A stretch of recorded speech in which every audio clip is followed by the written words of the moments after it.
Today, I'm going to share with you what to do if you're retaking the LSAT and you've hit a score plateau.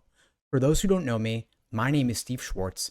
I've been teaching the LSAT since 2005, and I personally increased my own LSAT score from a 152 to a 175. I have an email from a student here who writes, "Hey Steve, I've taken the LSAT 3 times and scored 152, 154, and 153. I'm feeling stuck and discouraged. I need at least a 165 for the schools I want to attend. I've used prep books, online courses, and study groups, but nothing seems to help. I'm thinking of taking time off work to focus on studying, but worry about finances. Is there a different approach I can take to break out of this plateau and improve my score?" Well, first off, I'm rather surprised that your scores are so consistent. I usually find that students' scores fluctuate a bit more than this, so at least you're not experiencing this frustration of fluctuating scores.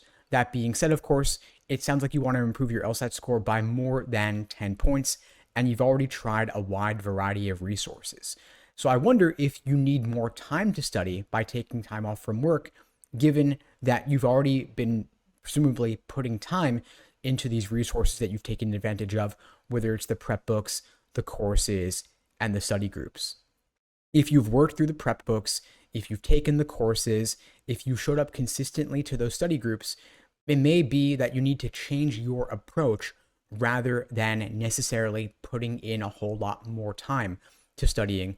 And I wouldn't want you to have to stress about finances in terms of taking off from work to focus on studying primarily or exclusively. Of course, if you can study for the LSAT full time, that's a great benefit. I find that students do great when they're able to put in 4-5 hours a day.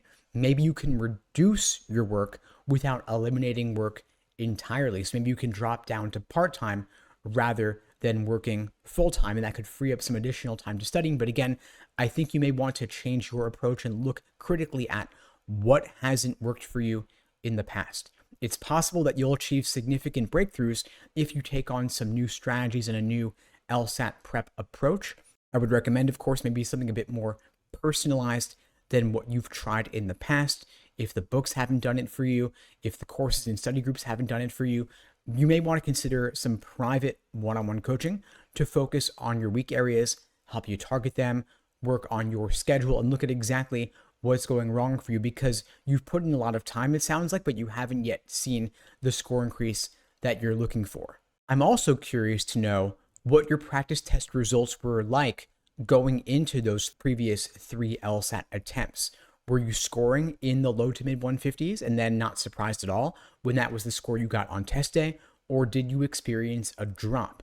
I would think if you need at least a 165 for the schools that you're targeting and your practice test results are 10 points lower than that in the lead up to the test, you might think to yourself, hey, I'm not sure I want to take this test officially because I'm nowhere close to where I want to be. Usually, I like students to be at least a couple points within range of the score that they're targeting, meaning if you want a 165 on test day, you'd want minimum 162 going in. Maybe you get lucky and score a few points higher.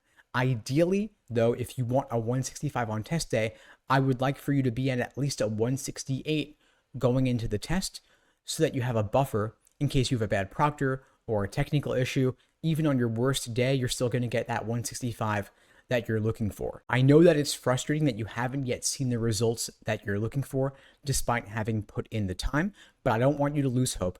I think you may just need to change your approach if the previous resources that you've tried haven't worked for you. If you'd like my support with the one-on-one coaching, you can check out the links below to find out more and to book a call with me. My team would be glad to help you out.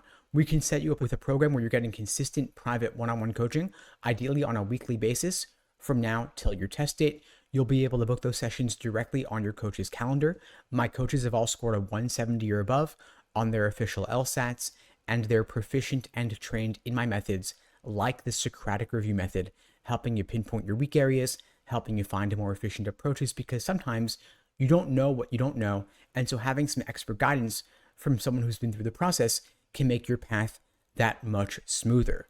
Again, I don't want finances to be a barrier to your getting the help you need. I don't think that you need to take time off from work entirely, and it's possible to create for you an LSAT study schedule that lets you take maximum advantage of your time outside of work so that you can still maintain your job even if you reduce it, whether full-time or part-time. It could be possible for you to fit in maybe an hour before work, an hour during lunch, an hour after work, and then a bit more on the weekends.